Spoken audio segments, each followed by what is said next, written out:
नमस्कार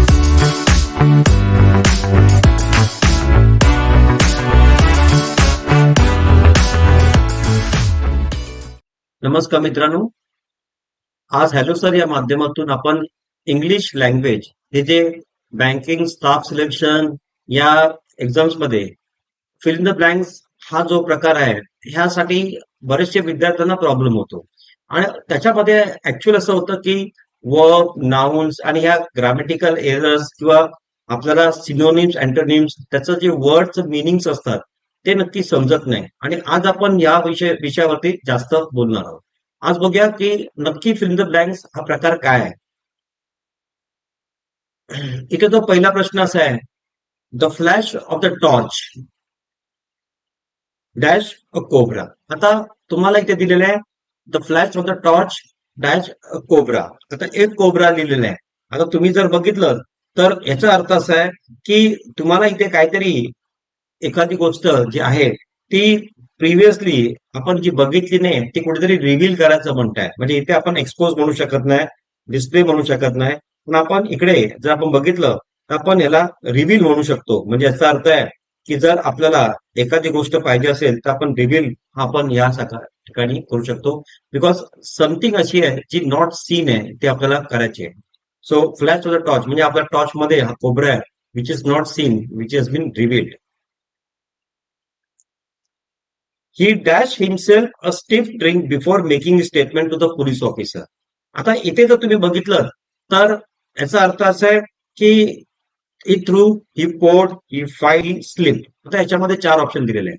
आता जर तुम्ही या ऑप्शन प्रमाणे बघितलं तर या ऑप्शन मध्ये जास्तीत जास्त प्रयत्न त्यांनी केलेले आहे. He dash himself a stiff drink before making a statement to the police officer. आता याचा अर्थ असा आहे की जर या सगळ्याच गोष्टीमध्ये ही ड्रिंकचा आपण जर विषय आला तर आपण सिपिंग म्हणतो आणि त्याच्यामध्ये की लिटल अमाऊंट आपण कन्झ्युम केलेली आहे. So he sip himself a stiff drink before making statement to the police officer. So through, code किंवा फील्ड हे येऊ शकत नाही. नेक्स्ट मध्ये it was his dash that led him to penury. आता पेनुरी म्हटल्यानंतर आपल्याला हे माहिती असतं की त्याचे आपल्याला काय असतं की त्याच्यामध्ये ही गरिबी आपण म्हणतो किंवा लेंडिंग मनी आपण म्हणतो किंवा आउट ऑफ मनी किंवा शॉर्टेज ऑफ मनी आपण असं म्हणतो. So it was his dash that led him to penury. आता हे जे आलेलं आहे त्याच्यामध्ये फ्लेम बॉयन्स, ॲरोगन्स, एक्स्ट्रावेगन्स हे जर आपण बघितलं तर हे जर फ्लेम बॉयन्स आपण म्हटलं तर म्हणजे याचा अर्थ की चमकीला जे गोष्ट असतात आणि ज्या आपल्याला दिखावा असं असतं त्याला आपण म्हणतो. ॲरोगन्स तुम्हाला माहिती आहे, एक्स्ट्रावेगन्स माहिती आहे आणि तुम्हाला दुसरंही माहिती आहे की याच्यामध्ये इब्युलिन्स जे आहे याच्यामध्ये याचा अर्थ आहे की चेअरफुल आहे. ओके, सो इथे हे सगळ्यात महत्वाचं म्हणजे it is something extra ordinary. So extra vegans आपण म्हणतो याला. आणि त्याच्यामध्ये आपण जर एखादी शॉर्टेज ऑफ मनी म्हटलं तर एक्स्ट्रा वेगन्सच आलं पाहिजे. फोर्थ आहे ते Gita was known to be a dash so nobody interested any important work to her. So Gita was known to be a dash. आता इथे जर तुम्ही बघितलं तर ह्याच्यामध्ये जोकर, वर्कर, शॉकर आणि शिरकर. आता हे म्हटलं की शिरकरचं नक्की अर्थ काय होतं, इट इज लेझीनेस. म्हणजे जे लेझी असतात त्याला आपण शिरकर म्हणतो. So Gita was known to be a shirker so nobody interested in important work to her. म्हणजे याचा अर्थ ती लेझी असल्यामुळे तिला कोणी इम्पॉर्टंट काम देत नसावं आणि म्हणून इथे आपल्याला एक्झॅक्टली जो मिनिंग आहे तो शिरकर हा येईल. नेक्स्ट बघूया, the statue was so dash that people stayed at in horror. आता हॉरर हा जे आलेला आहे याचा अर्थ काहीतरी असा आहे की तो सुंदर तर म्हणू शकत नाही पण आपल्याला ग्रॉटेस्क्यू, इक्विसाइट, बेटिक आणि कंबरसम. आता इथे जर आपल्याला जर आपण हे बघितलं तर याचे वेगवेगळे अर्थ आहेत आणि ह्या वेगवेगळ्या अर्थाला आपण जर म्हटलं तर ह्या सगळ्या गोष्टीमध्ये जर आपण म्हटलं तर याच्यावर बेटिक म्हणजे इथे ब्लिसफुल होतं. कंबरसम जर आपण म्हटलं तर इथे काहीतरी ऑब्स्ट्रक्शन अशा प्रकारचं होतं. म्हणजे इट इज नॉट समथिंग, म्हणजे काहीतरी आपल्याला हिडन ऑब्स्ट्रक्शन्स आहेत असं आपल्याला दिसतं. आणि जर आपण ह्याच्यामध्ये म्हटलं grotesque, it is nothing but ugly or it is something absurd. म्हणजे जे काही दिसण्यासाठी व्यवस्थित नसावं. म्हणजे आपल्याला जर मिनिंग म्हटलं तर आपल्याला ग्रॉटेस्क्यू हे एक्झॅक्टली मिनिंग ह्याला सूट होत आहे, कारण statue was not so good, म्हणजे तिथे हॉरर लुक त्याचा येईल असं वाटतंय. ही was caught red handed and could not dash the charges. आता ही was caught red handed and could not dash the charges. आता इथे रिफ्यूज, रिबुक आणि रिवोक. आता ह्या सगळ्या गोष्टीमध्ये तुम्ही याच्यामध्ये बघा की रिफ्यूट ह्याचा अर्थ काय होतं, की रिफ्यूट म्हणजे आपण हे प्रूव्ह नाही करू शकत की तो रॉंग आहे. So we cannot prove it is wrong. तो ह्या he was caught red handed and could not refute the charges. म्हणजे इथे आपल्याला असं आहे की त्यांनी काहीतरी चुकीचं केलं हे आपण त्याला प्रूव्ह करू शकत नाही, आणि म्हणून याच्यामध्ये करेक्ट जो ऑप्शन आहे तो रिफ्यूट आहे. रिफ्यूज, रिबुक और रिवोक हे येऊ शकत नाही. नेक्स्ट ला, unhappy about treatment meted out to her, Shanti dash demanded justice. आता इथे जेव्हा आपण हे म्हणतो की unhappy about treatment given out to her, Shanti dash demanded justice. आता याचा अर्थ आहे की शांती ते ट्रीटमेंट दिलेली होती ती अनहॅपी होती, आणि म्हणून तिने काहीतरी जस्टिस डिमांड केले. आता जस्टिस डिमांड केलं म्हणजे तिने काहीतरी व्हॉइस रेस केलेला आहे, आणि त्याच्यामुळे आपण जर बघितलं की याच्यामध्ये एक कुठल्या तरी प्रकारची फिलिंग्स त्याचे वॉसिफ्युरसली, म्हणजे इट इज समथिंग फिलिंग्स है ना, विच इज रेस. म्हणजे कुठली तरी एक प्रकारचा त्यांनी व्हॉइस रेस केलेला आहे, अन्यायाच्या विरोधात तिने तक्रार केलेली आहे, की त्यांनी आवाज उठवलेला आहे, आणि म्हणून शी वॉज अनहॅपी. तर इथे आपल्याला एक्सेप्टन्सली किंवा वोराकेसली किंवा स्पॅडमोड केली हे येऊ शकत नाही. तो ह्या सगळ्या ज्या वर्ड्स आहेत ह्या सगळ्या वर्ड्स मध्ये याचे मिनिंग्स ह्याला बरोबर मॅच होत नाहीत. So vociferously is a regular word and which can be use to give the proper answer.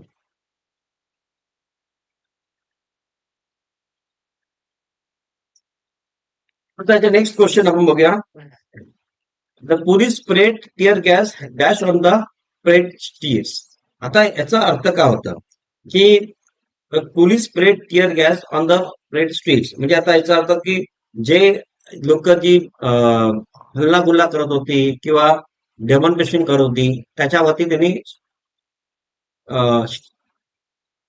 Tear gas टाकले. आता हे जर आपण बघितलं इनडायरेक्टली, आपण याच्यामध्ये इनडायरेक्टली, इंटेन्सिव्हली, इनडिफरंटली आणि इनडिस्क्रिमिनेटली.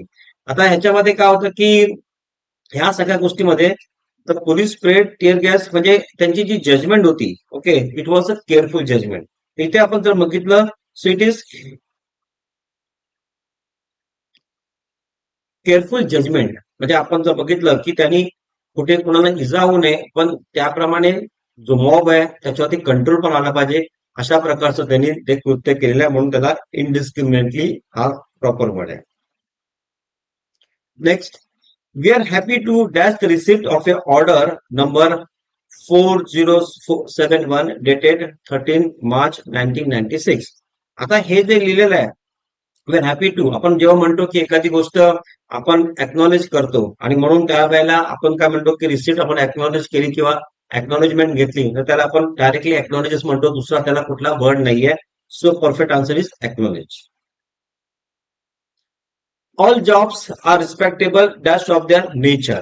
आता आपण इथे इरिस्पेक्टिव्ह ऑफ देअर नेचर आपण असंच म्हणतो, किंवा रिगार्डलेस ऑफ देअर नेचर. आपण इरिस्पेक्टिव्हचा अर्थ रिगार्डलेस, म्हणजे ऑल जॉब्स आर रिस्पेक्टेबल, प्रत्येक जॉब जो आहे तो रिस्पेक्टेबल आहे, त्याचा स्वरूप कुठलाही असेल, so it is perfectly irrespective of nature. Nadika was musing dash memories of the past. आता याच्यामध्ये जर आपण बघितलं की म्युझिंग हा जो वर्ड आहे याचा नक्की अर्थ काय होतं की जर म्युझिंग असं वर्ड आलं तर थिंक आउट समथिंग, म्हणजे आपण काहीतरी we are thinking about something है ना, आणि म्हणजे आपली ज्या मेमरीज आहेत, पास्ट मेमरीज आहेत, त्याचा आपण विचार करतो किंवा ते आठवतात.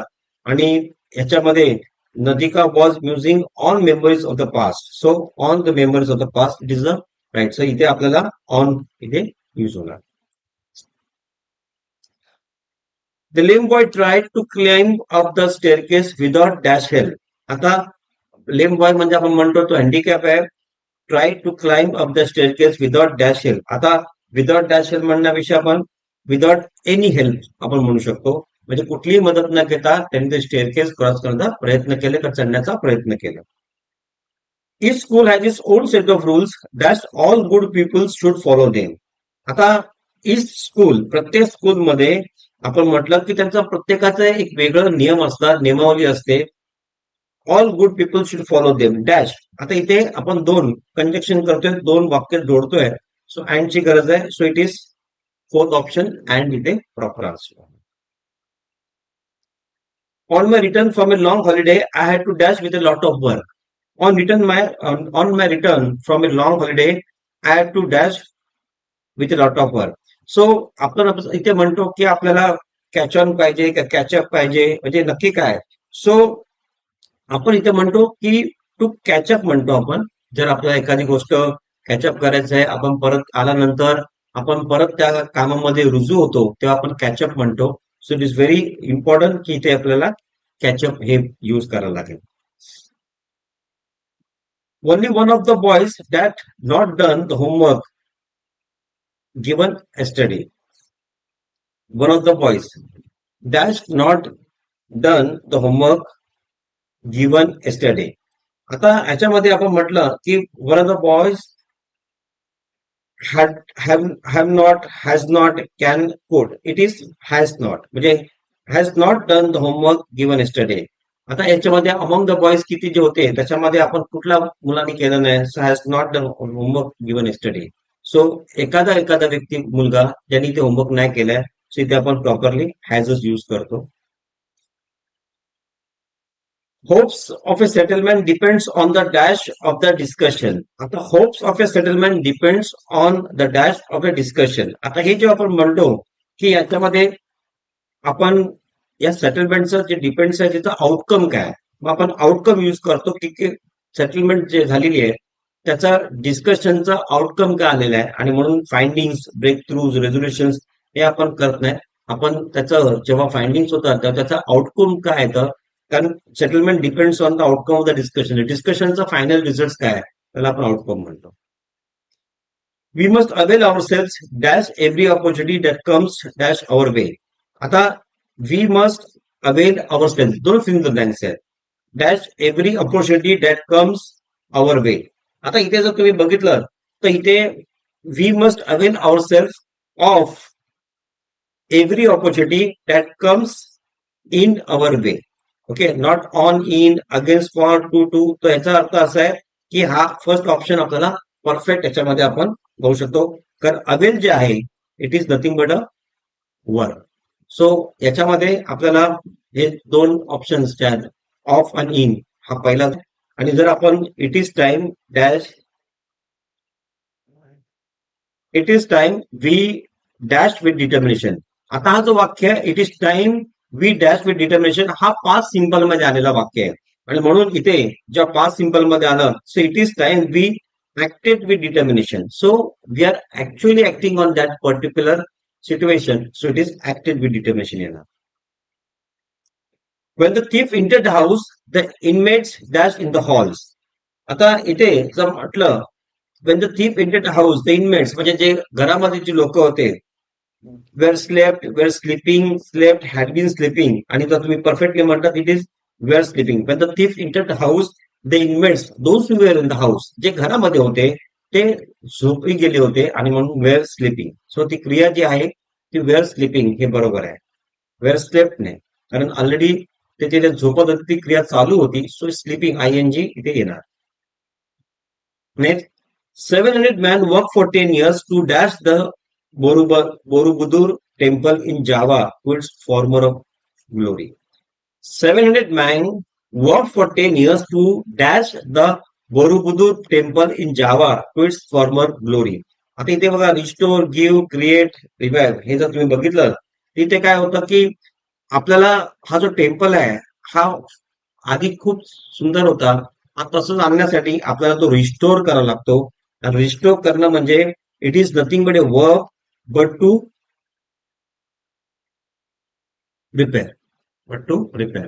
So nothing but to repair. So 700 men worked for 10 years to restore the Borobudur temple in Java to its former glory. तर मित्रांनो, आज आपण इथे 20 फिल्म द ब्लँक्स असे बघितलेले आहेत की त्याच्यामध्ये प्रेपोजिशन्स, वर्ब्स आणि आपण आधी the synonyms, antonyms, meanings of the words माहिती असतील तर तसे सुद्धा आपण 10 आधीचे फिल्म द ब्लँक्स बघितलेले आहेत. मला असं वाटतं की आधीच्या लेक्चरमध्ये मी तुम्हाला स्पॉट दी एरर्स किंवा ग्रामॅटिकल मिस्टेक सांगितलं होतं. या लेक्चरमध्ये तुम्हाला फिल्म द ब्लँक्स सांगितलेले आहेत. हे सगळं जे आहे हे आपण पार्ट करूया आणि ज्या वेळेला आपल्याला वाटेल की पेपर सॉल्व्ह करताना त्यातलं काही अजून तुम्हाला इम्पॉर्टंट आहे, मी नक्कीच तुम्हाला त्याच्यानंतर तुम्हाला अशा प्रकारचे लेक्चर्स घेईन. पण माझी इच्छा आहे की ह्या IBPS, बँकिंग, रेल्वे आता जे एक्झामिनेशन आता येत आहेत या एक्झामिनेशनची तयारी तुम्ही सुरुवातीपासून करा, पेपर सोडून करा. मी विनोद निकम, मी याच्या आधी 14 परीक्षा banking, railway, staff selection pass केल्या. आज मी बँक ऑफ बरोडामध्ये अधिकारी म्हणून रुजू आहे. पण हे जे फ्री लेक्चर्स मी तुम्हाला घेतोय याचं कारण असं आहे की या लेक्चरच्या माध्यमातून तुमच्यामध्ये बदल व्हावा आणि बरंचसं जे माझा अनुभव आहे, मी एवढी वर्ष जे ट्रेन केलेलं आहे ते तुमच्यापर्यंत पोहोचावं एवढीच माझी इच्छा आहे. आणि मराठी तरुण तरुणींनी याचा लाभ घ्यावा, ह्या मागचं जे धोरण आहे ते मला असं वाटतं की हळूहळू आपण याच्यापर्यंत पोहोचू आणि बऱ्याचशा विद्यार्थ्यांना आपण हे सगळं बेनिफिटेड ठरेल. तर ऑल दी बेस्ट तुम्हाला सर्व एक्झामसाठी आणि येणाऱ्या काळामध्ये आपण नेक्स्ट लेक्चर घेऊन लवकरच येऊ.